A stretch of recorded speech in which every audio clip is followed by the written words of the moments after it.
Hello, everybody. Welcome back to another episode of Wrestling Doesn't Make Sense. Today we're kind of ending the year. We took a little week off for Christmas. That was nice. And there was some stuff I wanted to talk about, but we're gonna save that for next week to start off the new year. And unfortunately, the last podcast of the year, it has it's got a little bit of a sad note to it because very recently. Brodie Lee, also known as Luke Harper in the WWE, unfortunately passed away, which is very, very sad. Although what was very nice, very heartwarming, was to see like so many people talking about him on Facebook and on Twitter, and he was trending on Twitter for a long time. He was on the BBC News. I don't know if you saw this. Yeah. BBC News did a piece on Luke Harper and Brodie Lee. And I was like, whoa, dude. Like, when have they ever done that? That's huge. And that says a lot, I think, about that guy. That people were reacting like that, because nobody had a bad thing to say about him.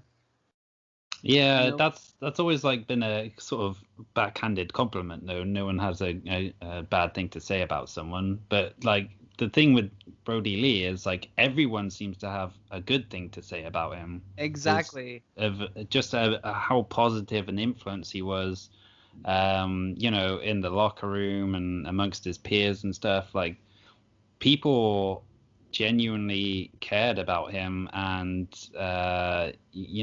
considered him like a genuine friend, and like in a business like wrestling as well, where I guess you kind of count your real friends on one hand a lot of the time.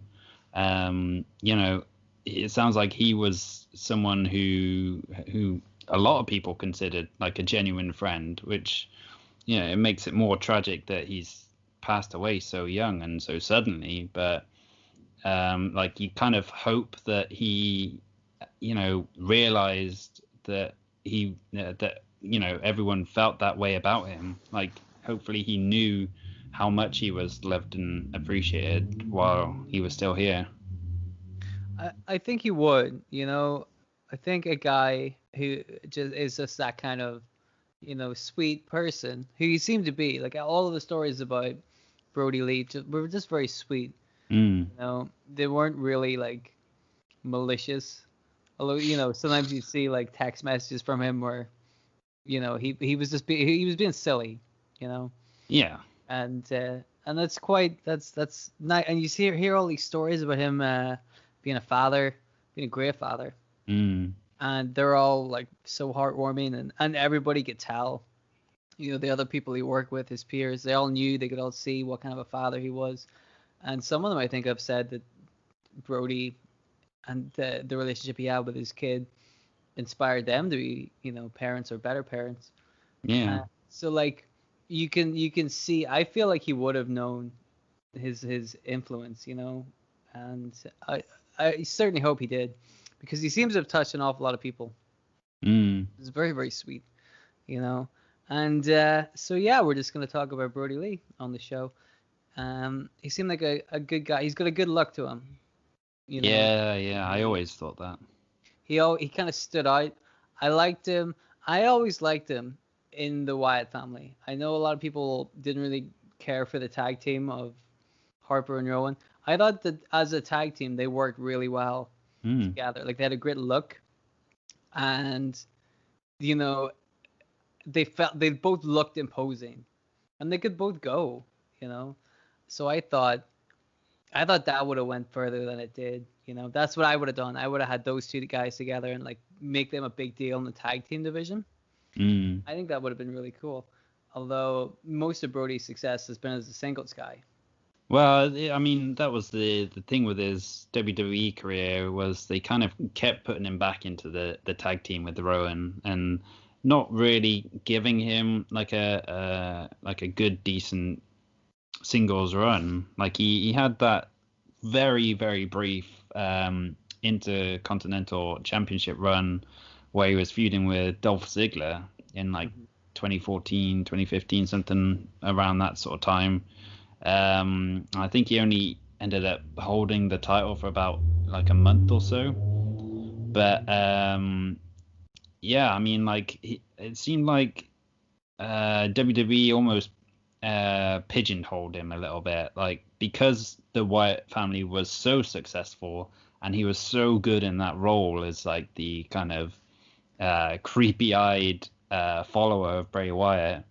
He kind of got stuck in that role, and there wasn't a lot of room to kind of spread his wings and creatively and get to enjoy that solo success that maybe he deserved. So yeah, it's kind of a funny thing looking back on stuff like this, because you kind of think, well, what could have been if they'd taken a chance on him. But at the same time, he still had a very, very good career in WWE, and a lot of memorable matches and moments and stuff. So Definitely, yeah.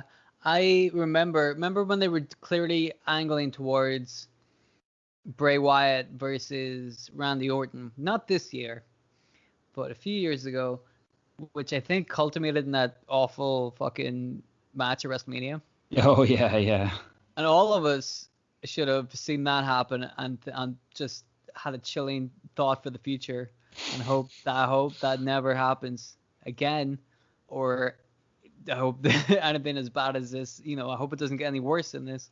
Unfortunately, 2020 happened, but at some point they kind of worked Luke Harper into that angle, which was really interesting because that's the storyline they should be telling with the Wyatt family. You've got Bray Wyatt as this crazy cult leader, and Luke Harper is like the silent, kind of bodyguard. Eric Rowan is clearly a guy who's definitely fallen for the brainwashing, shall we say. Yeah. But Luke Harper was the guy, the outlier. He could be, is he or isn't he? You don't know. And that could have been way better. You know what I mean? Like that would have been a great storyline. And then when they put Luke Harper into that kind of Bray Wyatt, Randy Orton thing, I thought, okay, this is good. It could lead to something else, Again, it's my fault for putting faith in the WWE creative, but like that could have been cool, because then you could have had Randy Orton versus Luke Harper like 1-on-1. Well, I think they did have one. Yeah. I think but like as a big feud, like as a feud, for a title, that would be interesting, but alas, it was not to be. But it kind of proved that the guy could work and knew what he was doing. So, I don't know, that company, man. Yeah. But let's not dwell on how bad they are at booking, because that's the topic of most of our podcasts. Yeah. And I believe it'll be the topic of the next one. If I have anything to say about it. But let's talk about some more of the good stuff he did in the WWE. You were talking about the Wyatt family versus the Shield. Which is a storyline I felt like it definitely delivered. We got some good matches out of it, but that one's a tricky one because both of those stables, those groups, were kind of new. The Shield had been around for a little bit. The Wyatt family was coming out trying to look strong, but like how do you that they kind of, I feel like they kind of booked themselves into a corner with that one, because they wanted all the guys in the Shield to still look good, but they also had to make the Wyatt family look good. Otherwise, what's the point, right? So it was tricky, but we got some good stuff out of it. Oh, absolutely. I mean, if you go back and watch that first Wyatt family versus Shield match from Elimination Chamber, I think it was 2014. But man, the crowd was absolutely electric for it. Like, even though both teams were technically heels, the fans loved them both. And they were just like constantly doing dueling chants like all throughout the match. Just invested in the action and the intensity that both teams brought to the 6-man tag as well. So Yeah, it was a real special kind of moment, really, because those were two homegrown like teams in WWE, like guys that had come up through NXT, were pretty much, the first graduates to come from NXT and be a success on the main roster, and they absolutely knocked it out of the park. Yeah, exactly. They had a lot to prove, and they fucking proved it. Mm. It's funny what you were saying about the crowd like eating it up because they were, you know, everything they did in the match, and the crowd was just electric. I'm like, well, what happened to that? Where did that magic go? You know, where did that fun? That's sensical part of wrestling go. You know, but then it is at the same time a cult fighting a bunch of criminals. What exactly were the Shield? I don't know, because they originally came out with like batons and like riot gear and shield masks and stuff, didn't they? Yeah, but like, so that what are they, the police? Would you? I wouldn't trust them. I would No. not trust John Moxley with a pistol. Yeah. Not want him to be on the police. No offense, John Moxley, but you're a wild card.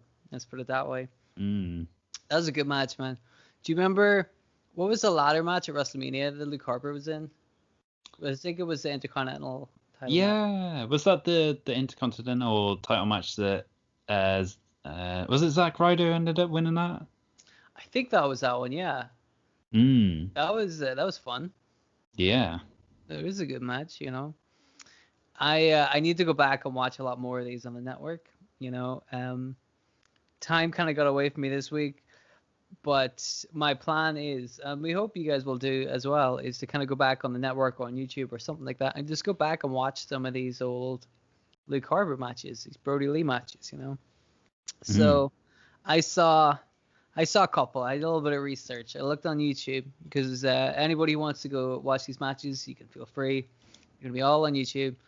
There was a match which was Brodie Lee versus Cesaro in a cage, I think for Chikara. Yeah. That was fun. That was a lot of fun, dude. And you could very much tell that was the first cage match in Chikara history because it was not a very well put together cage, especially for two big guys like Cesaro and Brodie Lee. But hey, they made it work. It was a lot of fun. So you can check that one out. I saw Brodie Lee versus the aforementioned John Moxley in a CZW match. Really, it's CZW, but we'll let you away with it. We all know how to pronounce that. That was fun, but also you got to remember it's a CZW match, right? So I'm going to say this sentence, and you're going to know exactly what I mean. But I enjoyed the match right up until the glass came out. They brought a big sheet of glass. That was the best thing. Like, the announcers, the commentators were like, "Here comes security." Yes, indeed, security did come along with a big pane of glass. The security brought the pane of glass into the ring, and I'm like, I don't feel very secure if that is your security. Like, the security just kept giving them shit. I'm like, this is don't give John Moxley stuff. He's gonna hit somebody with it. That's a bad idea. Do you know anything about this guy? So that match was like, again, if you just remember it as a bit of a brawl, but like it was fun to watch. It wasn't too crazy, Again, there's a bit where they have a table set up on the outside, and Harper's in the ring. Moxley gets up on the apron to kind of like do something, and Harper clotheslines him from inside the ring. If you know what I mean. Yeah. Sticks his arm out over the top rope. Runs at Moxley, who's standing on the apron. So Moxley takes this bump into the table, but he's like a little out of position. And so when the table breaks, like part of it, if a table breaks, like part of it, like the middle of it dips down and the sides stay where they are, like underneath the legs. Mm-hmm. You know what I mean? His back like hit the part where the legs are. And I'm like, that looks very, very painful. But of course, it's John Moxley. God bless him. He got back up and kept going. And he really got the shit kicked out of him in that match. So the funny trend of the matches that I watched with Brodie Lee in them was that all the ones I watched on YouTube, he didn't win a single one of them. But they were fun to watch. Mm. Surely that's all you need. Saw him versus Eddie Kingston. Yeah. That was in Chikara as well. Eddie Kingston was the heavyweight champion. That was a fun match too, because like that's it was just a match. There was, you know, there were like the last one, the John Moxley one. Obviously, there's gonna be a lot of violence, a lot of, you know, the glass, for example, and tables and stuff. But the Eddie Kingston one was pretty straightforward, and it was just a lot of fun. You know, they went almost 20 minutes, I think, 15, 20 minutes. Great match, man. Go check that one out. Eddie Kingston versus Brodie Lee. That's on YouTube. Lots and lots of fun. And that's all you can really, you know, that's all you want from a wrestling match, right? Yeah, yeah. And then there was that one going around on social media that we had seen, which was, I gotta find these guys' name because I don't want to do them a disrespect. But it was Brodie Lee and Kevin Nash in a tag team match on opposite ends of the ring. So Kevin Nash and a guy called Omega Aaron Draven versus megastar Marion Fontaine and Big Rig Brodie Lee. Big Rig. And that was, you know, it was what it was. I really, after that, wanted to see Brodie Lee versus Kevin Nash. I know a lot of people wouldn't want to see that because, I mean, that match would have been, that's still like a 10-year-old match or whatever. More than that. It must be more than 10 years old because when the Brodie joined the WWE? Must have been about 2012, something like that. Okay. So maybe 10 years old. But I should have checked that on the fucking thing. I looked at the card. Oh my god, I should really. We're on a tight ship over here. Let me see. Oh, 2010. It was 10 years ago. There you go. I did it. We did it good. PWO. That's the show if you want to go look it up. It was, yeah. I mean, even Kevin Nash would have been getting on in years by that point, but like, that would have been great. I think that would have been fun. Brodie Lee versus Kevin Nash. Because Brodie Lee, most of the time in his career, is the guy kind of towering over the top of everybody else. So that's a nice angle to give him something that he's not used to for once, you know. But hey, I'm not the one running that indie promotion, I suppose. If I was, I would have booked Kevin Nash to be my champion forever and ever. Nobody beats him. Nobody beats Kevin Nash. Yeah. Sorry, I started talking about Kevin Nash for some reason. So there you go, guys. There's a couple of matches you can go and check up if you're interested. We also mentioned that you know, Wyatt Shield match is really good on the network. I'm sure the network are going to do like a little collection. I think they already have a collection of Brodie Lee matches. So that's worth checking out. Do we have that? Let me see if I can find that. Because hopefully they'll have some of their stuff from Evolve as well. Because I know he was involved in that like in the early days. So there's bound to be some random matches on there which are no doubt going to be pretty good. Yeah, dude, I forgot about that they put a load of indie stuff on the network. Let me see. There's a playlist right here, but it doesn't show you the fucking It's like a YouTube video, but it doesn't tell me what. It doesn't thumbnail it, or what do you call it? Timestamp it. It doesn't timestamp. It's just like, here's his greatest moments. I'm like, tell me what they are, you fucking whatever. Once again, you've disappointed me, WWE. How dare you? But anyway, we'll focus on Brodie Lee again. So, you know, there's a guy, Brodie Lee, that he had some kind of connection with the fans, you know. I don't know what it was. Maybe it was just his look. Maybe it was the way he kind of moved around the ring. But people clearly, they were digging him. They got it. They understood him. And it's just funny that despite that, he didn't really. I mean, like you said, he did have a really good career in the WWE. You know, he was on TV a lot, and he's a former tag team champion, former Intercontinental champion. Were they the NXT tag champions as well? Mm. There you go. I think so. I can't remember for sure. It was either that or like FCW. Yeah. But I think they did. It's just like that guy. He's one of those guys where you can clearly like look at him and go, I feel like they dropped the ball with that guy. You know. Yeah. He probably could have went on to be better than what he was. Although, like we said, what we are left with is still pretty good. We got a lot of good moments from Brodie Lee. You know. Mhm. Yeah. What else do you want to say about Brodie Lee? Well, I think my first experience seeing him was, I think it was Ring of Honor back in the day. Like he came in around like 2008 or so as part of the Age of the Fall, which is like in the middle of when I was religiously buying Ring of Honor DVDs and watching like every single show they were doing.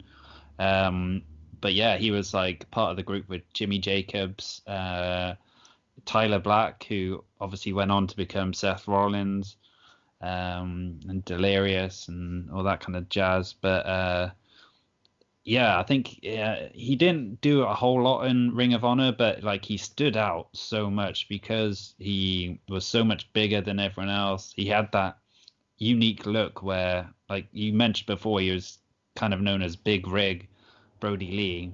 But yeah, he looked like a sort of angry trucker who could snap and beat you up at like a moment's notice. So he always had that going for him. And I think he had like a couple of matches with Necro Butcher back then as well, which were every bit as violent as you'd imagine them to be. But yeah, I mean, it was good to see.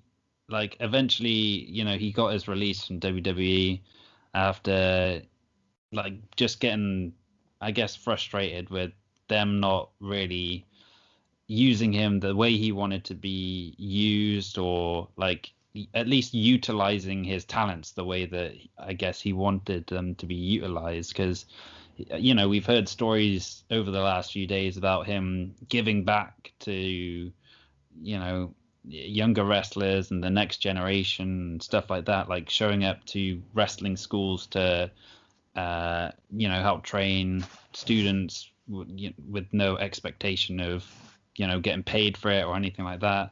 Or even I think it was John Silver saying how Brodie Lee had like spent $1,000 on like a ring jacket for him just so it would help his, you know, help his look. And he did that selflessly because that was the kind of guy he was. And he wasn't just, you know, egocentric. Like that wasn't the reason why he left WWE because, oh, I should be world champion or whatever.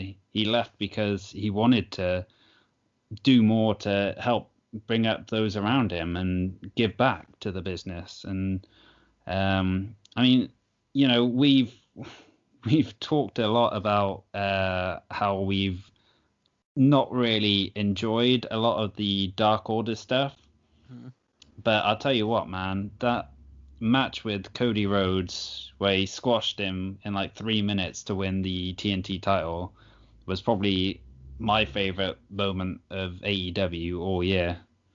I thought that was just like, considering how many, like, you know, 20 odd minute matches Cody had against this guy and that guy and everyone in between, like to have Brodie Lee come in and just beat the piss out of him and then walk out with the title with Cody basically not getting in any offense was just, you know, it was great booking, I thought. Right. Like like you said, you may have had some issues with the Dark Order in All Elite Wrestling, but it's a booking issue. Mm. You know, that's our issue, is that a lot of it's just been booked badly, because like a lot of the guys in the Dark Order, you know, they're good workers. Yeah, oh, yeah. It's just that we felt that the storyline wasn't super good, or not to our interests, at least, you know. But you know, I was excited. We were both excited about Brodie Lee coming in and like making a name for himself, because that's kind of what we were excited about. We were looking forward to that.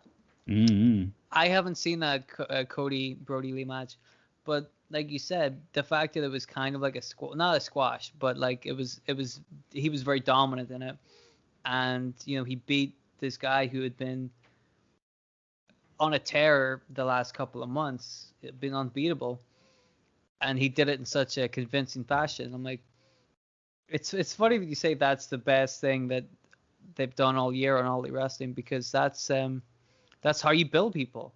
Mm-hmm.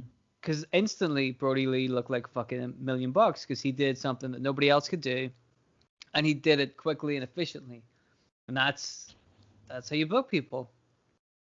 That's how you do it, you know. Mm-hmm. Because then that Brodie Lee looks unstoppable, you know.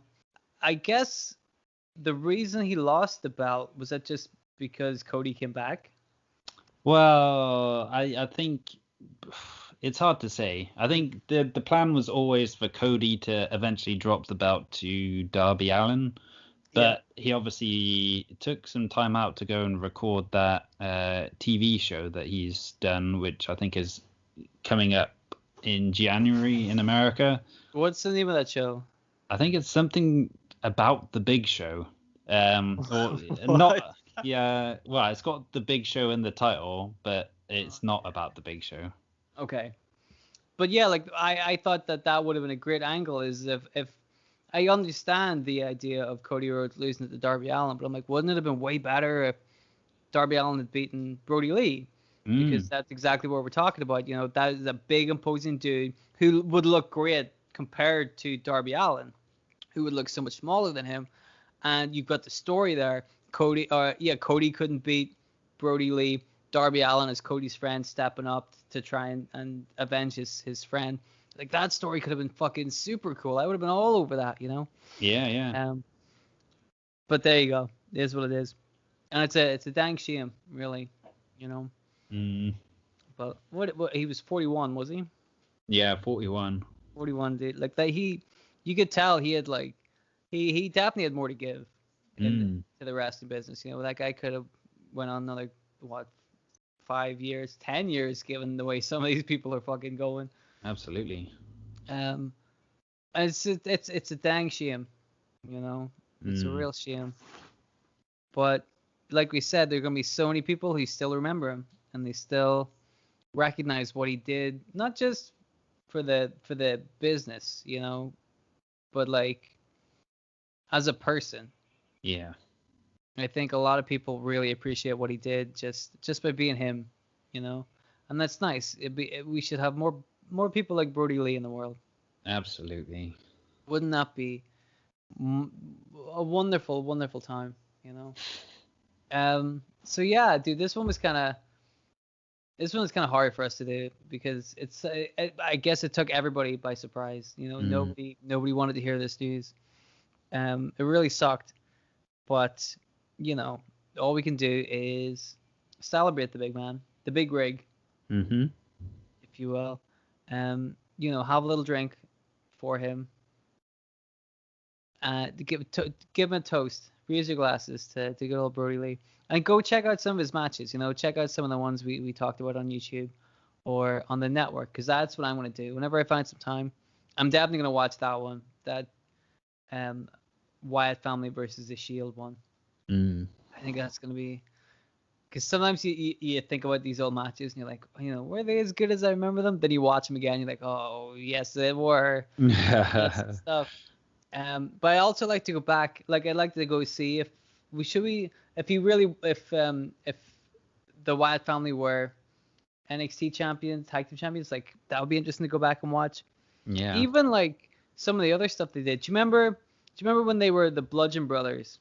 And they came out and they got Xavier Woods and they powerbombed him onto the steel steps. Oh yeah. Remember that? I was like, holy shit, dude. And that's exactly that's what you want. You see that and you're like, but don't mess with those fucking guys. All they had to do is shit like that. I mean, them coming out with the hammers, like, it looks cool, but also they're not real hammers. But the steel stabs, they're actually made out of steel. You know? So when a guy gets thrown atop them, that shit's really gonna hurt. And it looked, oh my god, that was one of those ones where you kind of wince.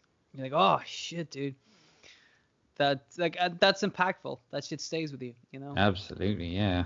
I kind of wanted them to do more with, like I said, I thought those two guys as a tag team, I thought was a really good idea, and it's just a shame that they couldn't have done more with them, in my opinion. But you know, anybody who's out there listening, let us know your favorite Brodie Lee matches. You know, tell us some of your favorite moments.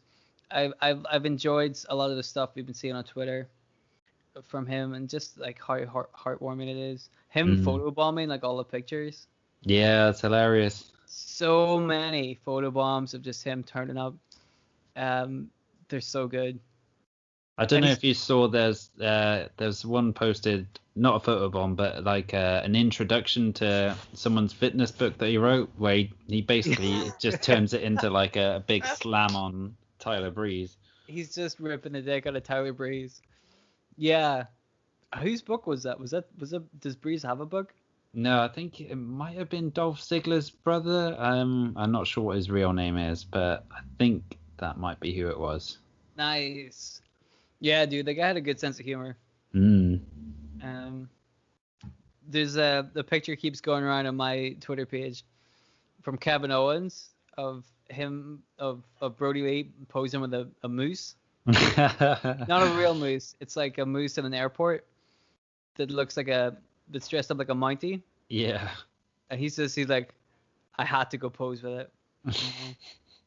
You're like, that's lovely to see. That kind of behind the scenes stuff, you know, that's really nice. And as we're recording this, All Elite Wrestling are doing a Brodie Lee kind of tribute show tonight. Yes. And I don't really watch All Elite Wrestling anymore, but you know what? I might check this one out because I think they're gonna put a lot of that stuff aside. It's just gonna be a fun night to watch some wrestling and to remember Brodie Lee. And you know, that's pretty admirable. I like that. So I might end up checking this one out too. And it's also worth mentioning as well about how AEW have apparently signed his 8-year-old son to a contract. So yeah, obviously he's not going to step in the ring and wrestle anytime soon. But hey, Matt Hardy works for that company. Matt Hardy booked it so that his own son got a win over Rockstar Spud. Do you remember this? Oh, of course, yeah. So listen, man, anything could happen. Didn't they do that in a dark thing? Didn't he pin Kenny Omega? Yeah, I think just before Christmas. It's like I get the impression maybe they knew the end was kind of near and they wanted to do something special for the family because, like, you know, they are, you know, they're big wrestling fans. Of course they are.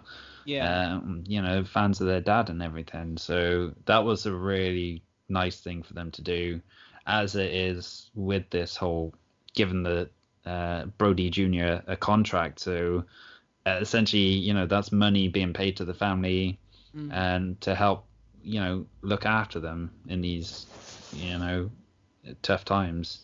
Yeah, dude, I think that's a really nice thing, you know. We've been a little critical on All Elite Wrestling recently, but I say a little. But you know, this is good stuff all around. You gotta admire him for this. You know? So yeah, that's that. If you want to check out that All Elite Wrestling thing, I probably will be. We'll talk about that at some point. Anything else you want to say about Big Rig? You know, just that it's a tragedy, man. He shouldn't be leaving us this young, not when he still had so much that he could have been doing. And so much he could have been contributing to the business, and but like we said, at the same time, he kind of had a big impact.